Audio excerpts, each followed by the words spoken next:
안녕하세요.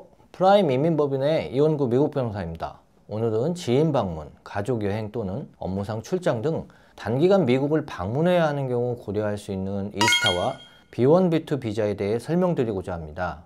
많은 분들이 흔히 이스타를 이스타 비자라고 부르시지만 정확히 말하면 이스타는 미국 입국을 위한 사전 전자여행 허가 제도로 B1, B2 비자처럼 주한 미국 대사관에서 발급되는 비자는 아닙니다. 상용 또는 관광 목적으로 미국을 방문하는 경우 이스타를 통해 비자 없이도 최대 90일간 합법적으로 체류가 가능합니다. 한번 승인된 이스타는 2년 또는 여권 만료일 중 먼저 도래하는 날짜까지 유효합니다. 해당 기간 동안 미국에 여러 번 입국은 할 수 있지만 잦은 입국은 입국 심사 시 문제가 발생할 수 있다는 점을 반드시 유의하셔야 합니다. 이에 반하여 B1, B2는 대사관에서 발급되는 상용 관광 비자로 한 번 발급받게 되면 10년간 유효하며 한 번 입국 시 일반적으로 약 6개월간 체류할 수 있습니다.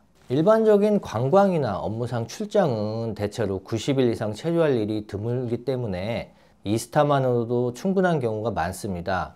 이스타와 관광 비자 중 어떤 방식이 더 적합한지 신중히 검토할 필요가 있습니다. 하지만 상황에 따라 이스타만으로는 입국이나 체류가 어려운 경우가 있으며 이럴 경우에는 반드시 B1, B2 관광 비자를 받아야 합니다. 예를 들어 이스타 승인이 거절된 경우나 과거에 이란, 이라크, 쿠바 등 특정 국가를 방문한 이력이 있는 경우에는 이스타를 사용할 수 없기 때문에 반드시 비자를 따로 발급받아야 합니다. 비자를 통한 입국이 이스타에 비해 상대적으로 덜 엄격할 수 있다는 점을 인지하고 있음에도 대사관 인터뷰에 대한 부담감으로 인해 일부 신청자들이 과거 범죄 이력이나 비자 거절 이력을 숨기고 이스타 승인을 시도하는 경우가 있습니다. 그러나 제 경험에 따르면 이러한 허위 기재는 적발될 경우 미국에서 매우 심각한 범죄로 간주됩니다. 이스타 승인을 받더라도 입국 심사 과정에서 문제가 생기거나 이후 비자나 영주권 신청 시 해당 사실이 드러나면 더 큰 불이익을 받을 수 있다는 점을 유의하시기 바랍니다. 이스타가 아닌 B1, B2 비자를 신청해야 하는 상황이라면 반드시 미국 대사관에서 인터뷰 절차를 거쳐야 합니다. 인터뷰 과정에서는 영사로부터 미국 방문 목적,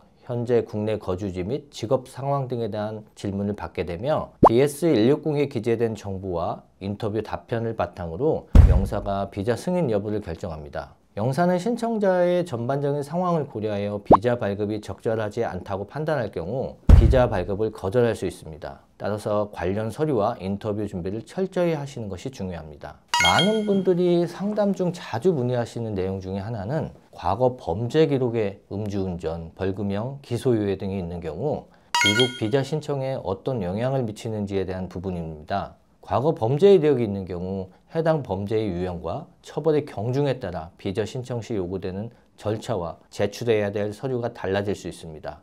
만약 범죄가 CIMT, 즉 비도덕적 범죄에 해당되어 비자 거절로 이어지게 되는 경우에는 영사로부터 웨이버 절차를 안내받을 수 있습니다. 웨이버 신청은 절차가 복잡하고 일반 비자 신청보다 시간이 더 오래 걸릴 수 있습니다. 따라서 혹시 모를 상황에 대비하여 미국 방문 일정에 차질이 없도록 충분한 여유를 두고 비자를 준비하시는 것이 매우 중요합니다. 제 경험상 음주운전이나 기소유예, 벌금형 등의 이력이 있는 경우에도 범죄 기록에 대한 성실한 설명과 충분한 서류 준비를 통해 비자가 성공적으로 발급된 사례들이 다수 있습니다. 관련하여 궁금하신 사항이 있으시면 언제든지 문의해 주시기 바랍니다.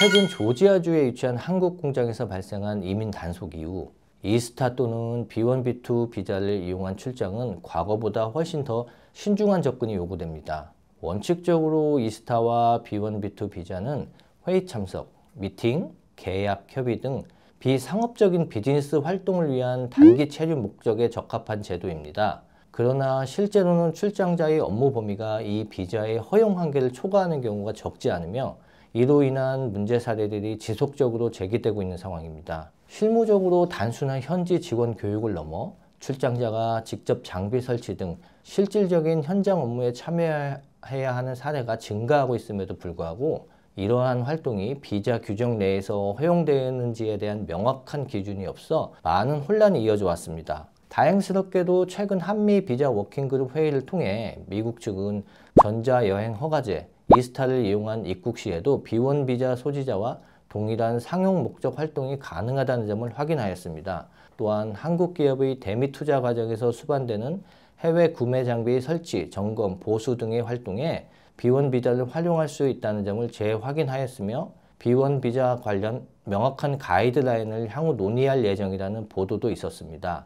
다만 아직까지 구체적인 가이드라인이 마련되어 있지 않기 때문에 향후 한미 간 협상을 통해 출장 관련 비자 규정이 명확히 확정되기 전까지는 현장 업무 참여나 현지 직원과 유사한 실무 활동은 자제해 주시고 반드시 이스타 및 B1, B2 비자에서 허용된 범위 내에서 활동하시기를 권고드립니다. 그리고 출장 관련하여 입국 심사 시 이스타보다 상대적으로 심사 기준이 완화될 수 있는 B1, B2를 사전에 고려하시는 것도 좋은 방안이 될 수 있습니다. 오늘은 이스타와 B1, B2 비자에 대해 알아보았습니다. 일반적으로 비자 거절 이력이 누적될수록 승인 가능성은 낮아지므로 본인의 상황이 다소 복잡하거나 특수한 경우에는 전문가의 도움을 받아 진행하시는 것을 권장드립니다. 오늘 말씀드린 내용 관련 질문이 있으신 경우 언제든지 편하게 연락 주시기 바랍니다.